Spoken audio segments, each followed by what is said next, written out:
Hello everyone, আজকে আমরা এমন একটা মুভি সম্পর্কে জানব যেটা সোশ্যাল মিডিয়ায় এবং অ্যানিমেটেড মুভির জগতে প্রচুর জনপ্রিয়তা লাভ করেছে। এমনকি বড় বড় কেপপ আইডলরাও এর রিভিউ দিয়েছে। মুভির নাম কেপপ ডেমন হান্টার।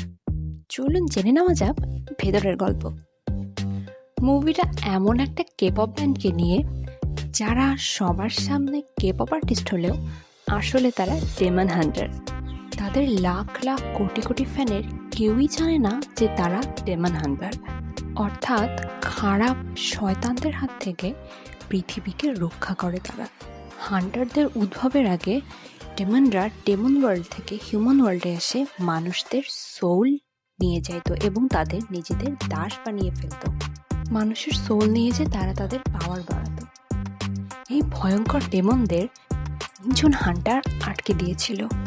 তারা তাদের পাওয়ারফুল সিঙ্গিং দিয়ে ডেমনদেরকে সরিয়ে দিচ্ছিল এবং ডেমনদের বিরুদ্ধে হিউম্যান ওয়ার্ল্ড এবং ডেমন ওয়ার্ল্ডের মাঝখানে একটা পাওয়ারফুল শিল্ড তৈরি করেছিল, যেটা ভেদ করে ডেমনরা আর আসতে পারতো না হিউম্যান ওয়ার্ল্ডে।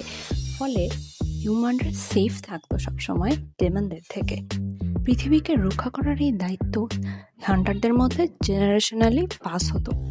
হান্ট্রিক্সও একইভাবে তাদের পূর্ববর্তী হান্টারদের মতো তাদের মিউজিকের মাধ্যমে ডেমনদের বিরুদ্ধে লড়াই করে। মুভিটা শুরু হয় হান্ট্রিক্সের ডেমনদের বিরুদ্ধে দারুণ ফাইটের মধ্য দিয়ে, যারা তাদের কনসার্ট আটকানোর জন্য এবং ফ্যানদেরকে মারার জন্য এসেছিল।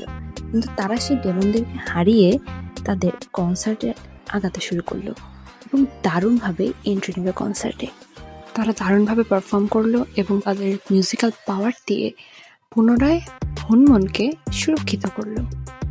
এরপরের সিনে আমরা দেখতে পাই 5 জন জোয়ান ডেমন গান গাইতে গাইতে এগিয়ে আসছে এবং তাদের সাথে একটি বাঘও আছে। তারা ডেমন কিং গুইমাকে তাদের বয়ব্যান্ড সেজে হিউম্যান ওয়ার্ল্ডে গিয়ে মানুষের সোল আরও বেশি করে নিয়ে আসার প্ল্যান বলে এবং এরপর তারা হিউম্যান ওয়ার্ল্ডে চলে আসে। এদিকে হান্ট্রিক্স তাদের নিউ সিঙ্গেল অ্যালবাম রিলিজ করে, যা সকল দর্শকদের মধ্যে প্রচুর সাড়া ফেলে। তাদের ফ্যান ফলোয়ার্স বাড়তে থাকে এবং তারা আরও শক্তিশালী হতে থাকে। তারা তাদের নেক্সট কনসার্টে ডেটও অ্যানাউন্স করে দেয়। তবে সেদিনই ঘটে একটি ঘটনা। কনসার্টের দিন রুমি বুঝতে পারে যে সে গানের হাই নোটে হিট করতে পারছে না, তার গলায় সমস্যা হয়েছে। পরে আমরা দেখতে পাই রুমির শরীরে ডেমনের চিহ্ন। সে সবার থেকে দূরে পালিয়ে যেতে থাকে ভয়ে। ছোটবেলা থেকেই তাকে তার এই দুর্বলতা লুকিয়ে আসতে শেখানো হয়েছিল। তার বন্ধুরাও জানতো না তার এই দুর্বলতার কথা, যে তার মা হান্টার হলেও বাবা একজন ডেমন ছিল এবং সেজন্যই রুমি হাফ ডেমন। রুমি ফিরে এসে তার বন্ধুদের কাছে বলে যে তার গলা খারাপ হয়ে যাচ্ছে, তার গলায় সমস্যা দেখা দিয়েছে। তাই তারা ডাক্তারের কাছে যায় এবং ডাক্তার তাকে কিছু টনিক দেয়। ডাক্তারের কাছ থেকে ফেরার পথে তাদের সামনে পড়ে সাজা বয়েজ, সেই ডেমন বয়ম্যান। হান্ট্রিক্স সাজা বয়েজের পিছু নেয় এবং তারা দেখতে পায় যে সাজা বয়েজ এক জায়গায় পারফর্ম করছে এবং অনেক লোক ভিড় করে তাদের পারফরমেন্স দেখছে। সাজা বয়েজের শরীরে ডেমন সাইন দেখে তারা বুঝতে পারে এরা আসলে মানুষের রূপধারী। হান্ট্রিক্স সাজা বয়েজকে মারার প্ল্যান করে, কিন্তু তারা জানতো না যে সাজা বয়েজ তাদের জন্য অপেক্ষা করছিল। সাজা বয়েজ সুযোগ বুঝে হান্ট্রিক্সের উপর হামলা করে। ফাইটিং এর এক পর্যায়ে জিনু জানতে পেরে যায় যে রুমি আসলে পার্ট ডেমন, কারণ তার গায়েও ডেমন সাইন আছে।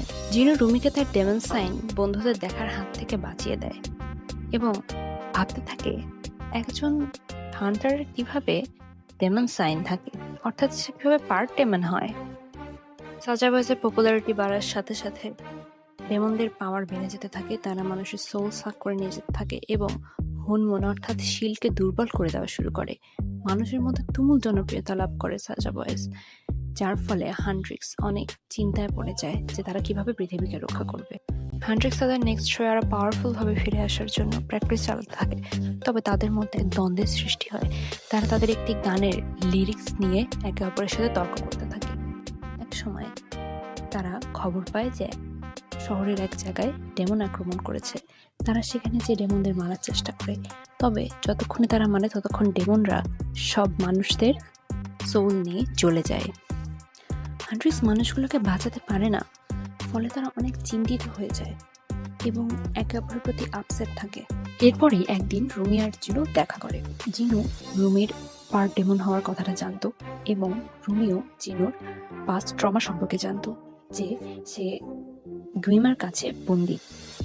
রুমি জিনুকে বলে সে যদি গুইমাকে মারতে হেল্প করে এবং গোল্ডেন হরমোন যদি একবার স্ট্রং হয়ে যায় তাহলে গুইমা আর কারো কোনো ক্ষতি করতে পারবে না এবং জিনু ফ্রি হতে পারবে।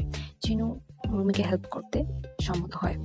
এদিকে হান্ড্রিক্স তাদের নেক্সট কনসার্টের জন্য প্রিপারেশন নিতে থাকে এবং তারা ঠিক করে এই দিনই তারা সাজা বয়েজদের হারাবে। কনসার্ট শুরু হলে হান্ড্রিক্স তাদের বেস্ট এফার্টস দিয়ে পারফর্ম করা শুরু করে এবং ফ্যানরা তাদেরকে চিয়ার করতে থাকে।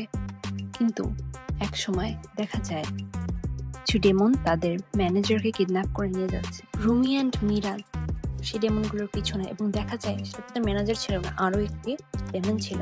অর্থাৎ তাদেরকে ট্রিক করা হয়েছে রুমিকে একা করে দেওয়ার জন্য। কনসার্টসের লাইট চলে যায়। স্টেজে থাকা রুমির দিকে মিরা আর জয়ী ক্রোধের দৃষ্টিতে আদাতে থাকে এবং তাকে ভয় দেখাতে থাকে।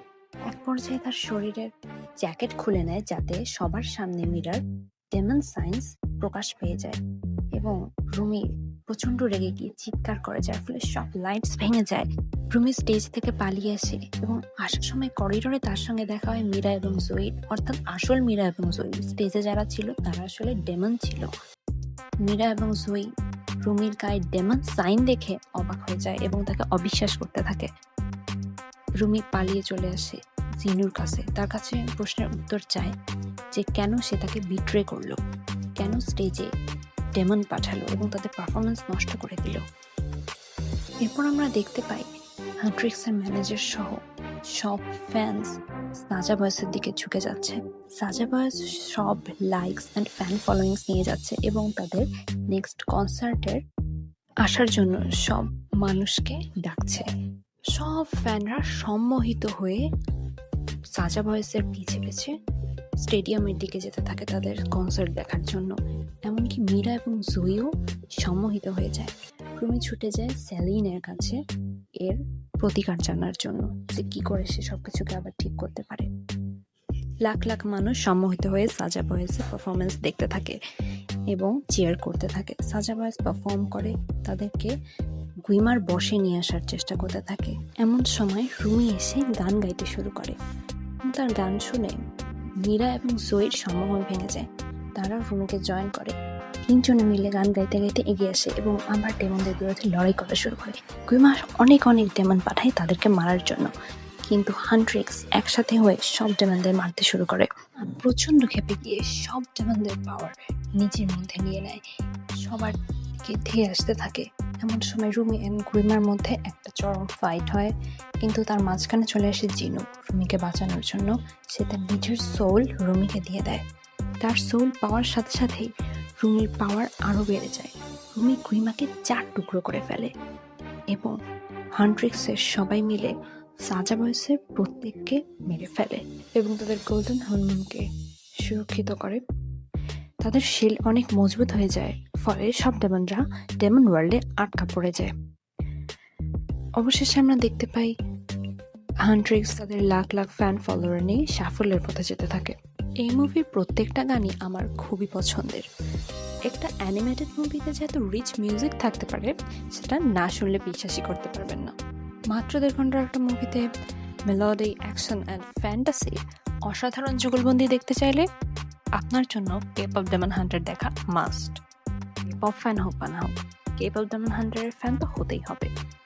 এই মুভিটাকে আমি রেট করবো 3.5 স্টার আউট অফ 5, কারণ আমি পার্সোনালি রুমি অ্যান্ড জিনুর একটা হ্যাপি এন্ডিং এক্সপেক্ট করেছিলাম, but overall this is worth the hype. আজকের ভিডিও এখানেই শেষ হচ্ছে। এরকম আরও নতুন নতুন মুভিজ এবং সিরিজ সম্পর্কে জানতে like and subscribe Tajwar talkies.